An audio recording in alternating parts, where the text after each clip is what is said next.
میرے رسول کریم صلی اللہ علیہ وسلم پر اللہ کریم نے قرآن مجید نازل فرمایا تو سورہ صاد کے اندر ارشاد فرمایا وَلَا تَتَّبِعِ الْهَوَىٰ، خواہشوں کے پیچھے نہ چلنا۔ ذرا قرآن مجید کی ترتیب دیکھیے، خواہشات کے پیچھے فرمایا فَيُضِلَّكَ عَن سَبِيلِ اللَّهِ، ورنہ یہ تمہیں اللہ کے رستے سے بہکا دیں گی۔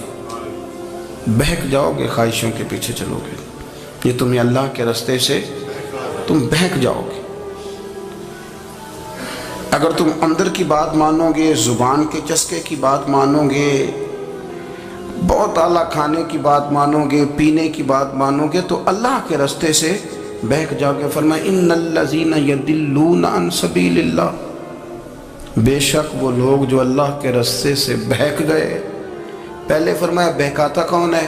نفس، تمہاری خواہشات تمہیں بہکاتی ہیں، اور فرمایا بے شک پھر جو لوگ بہک گئے لہم عذاب شدید بما نسوا یوم الحساب، فرمایا پھر ان کے لیے شدید عذاب ہے اس لیے کہ انہوں نے آخرت کے دن کو بھلا دیا ہے۔ اب اس آیت کا مفہوم ذرا سمجھیے۔ فرمایا خواہشوں کے پیچھے نہ چلنا تمہیں اللہ کے رستے سے بہکا دیں گی، اور فرمایا بے شک ان کے لیے سخت عذاب ہے جو اللہ کے رستے سے بہک گئے۔ اور کیوں سخت عذاب ہے؟ اس لیے کہ انہوں نے آخرت کے دن کو بھلا دیا۔ تو آخرت کا دن بھلا دیا، پیچھے کا خواہشوں کے پیچھے نہ چلنا تمہیں اللہ کا رستہ بھلا دیں گی۔ مفہوم آیت یہ ہوا، قرآن نے ہمیں ارشاد یہ فرمایا کہ خواہشات نفس کے پیچھے چلو گے آخرت کو بھول جاؤ، تمہارے ذہن میں یہ بات نہیں رہے گی کہ میں نے مرنا بھی ہے۔ پھر لوگ معاذ اللہ ثم معاذ اللہ یہ کہیں گے کہ بھائی یہاں جینے دو نا، پھر آگے جائیں گے تو دیکھی جائے گی۔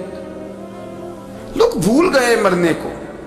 ہماری ساری جدوجہد زندہ رہنے کے لیے ہے، ساری 60-70 سال کے لیے سارا کچھ ہے۔ آپ دیکھ لیں، ٹٹول لیں کسی بندے کو، صرف جتنی محنت کر رہا ہے وہ جینے کے لیے کر رہا ہے۔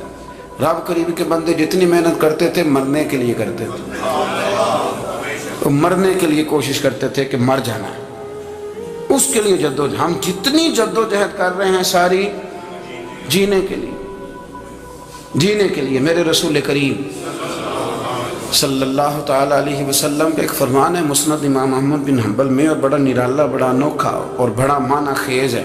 حضور سید عالم صلی اللہ تعالیٰ علیہ وسلم نے فرمایا بڑا بیوقوف ہے وہ شخص، ذرا ترتیب دیکھیے، حضور کی زبان سے نکلے ہوئے حکمت کے موتی، مسند امام احمد بن حنبل۔ فرمایا وہ بڑا بیوقوف بندہ ہے جو چلتا اپنی خواہشات نفس کے پیچھے اور امید یہ رکھتا ہے کہ رب مجھے آخرت میں انعام عطا کرے گا۔ چلتا کس کے پیچھے؟ خواہش کے پیچھے، اور کہتا یہ ہے کہ اللہ مجھے قیامت میں انعام دے گا، تو انعام تو اسے دیا جاتا ہے نا جو کو محنت کرتا ہے۔ دیکھیں نا، جس کا منہ پنڈی کی طرف ہے تو پنڈی وہ پہنچے گا کہ وہ جس کا منہ پنڈی کی طرف ہے وہ لاہور پہنچ جائے گا۔ منہ پنڈی کی طرف کرنا اور خواہش لاہور کی رکھنا، منہ کر لینا لاہور کی طرف اور خواہش پنڈی کے رکھنا، تو میاں یہ تو نہیں نہ ہوگا۔ اپنی خواہشات کو سمیٹو ورنہ یہ غلام بنا لے گی۔ میں آپ کو صحیح بتاتا ہوں، بچپن میں جوانی میں جن لوگوں نے خواہشوں کو نہیں نہ سمیٹا، میں کچھ ایسے لوگوں کو جانتا ہوں بڑھاپا آ گیا ہے، اب وہ چاہتے ہیں کہ ہم وہ غلطی چھوڑ دیں، پر وہ رچ بس گئی ہے۔ ان کے بچے انہیں کہتے ہیں ابا بس کر، لوگ شکایتیں کرتے ہیں، لیکن چونکہ جوانی میں کنٹرول نہیں کیا تو بڑھاپے میں کیسے ہوگا؟ ہماری خواہشات ہمارے لیے مصیبت بن گئی ہیں۔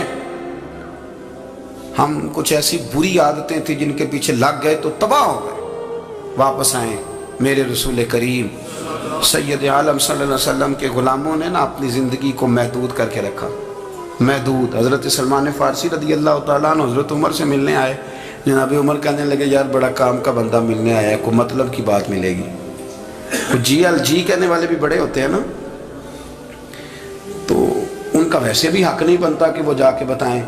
کچھ ہوتے ہیں جو دوست ہوتے ہیں، جو بڑے ہوتے ہیں، وہ کئی دفعہ کچھ باتیں بتاتے ہیں، اصلاح کرتے ہیں، اس میں مزہ آتا ہے۔ حضرت عمر فاروق نے حضرت سلمان فارسی رضی اللہ تعالیٰ عنہ سے کہا یار بڑے دنوں کے بعد آئے ہو تو یہ تو بتاؤ میرے اندر کوئی غلطی تو نہیں؟ میں حکومت کر رہا ہوں، لوگ سارے عدل انصاف کی باتیں بتا رہے ہیں، میرے تقوی کی باتیں سنا رہے ہیں، کوئی غلطی؟ حضرت سلمان فارسی رضی اللہ تعالیٰ عنہ کہنے لگے بالکل غلطی ہے عمر، تمہارے اندر بڑی شدید ہے، مجھے بڑی ناپسند ہے، اور شدید قسم کی غلطی ہے، نہیں ہونی چاہیے تھی۔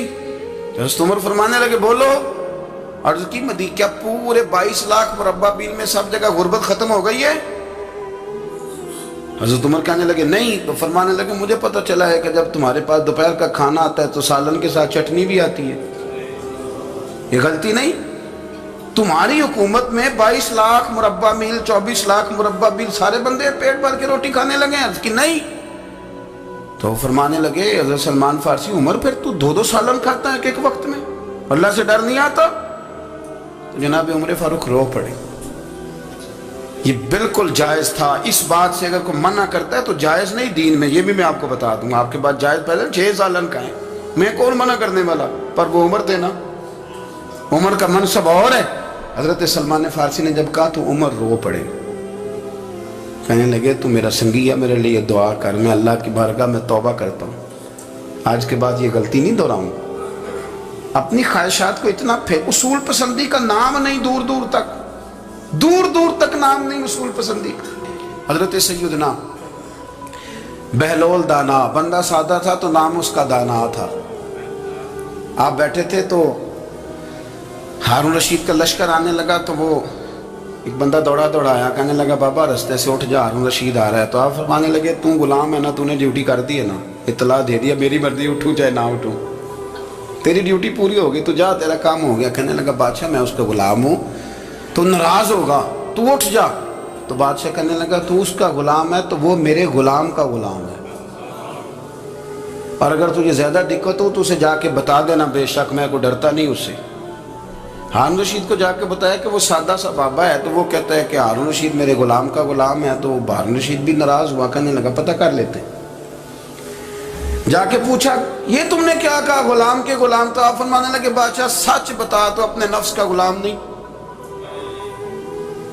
تو نفسانی خواہشات کا بتا، تو غلام نہیں تو دوسرے بادشاہ کا جس طرح کا تخت اور تاج دیکھتا ہے اس طرح کا بنوا کے رکھ نہیں لیتا، تو غلام ہے کہ نہیں نفس کا؟ بادشاہ چپ کر گیا۔ فرمانے لگے تو نفس کا غلام ہے اور نفس میرا غلام ہے اور میری مرضی پہ چلتا ہے، تو اب بول تو غلام کا غلام ہے کہ نہیں؟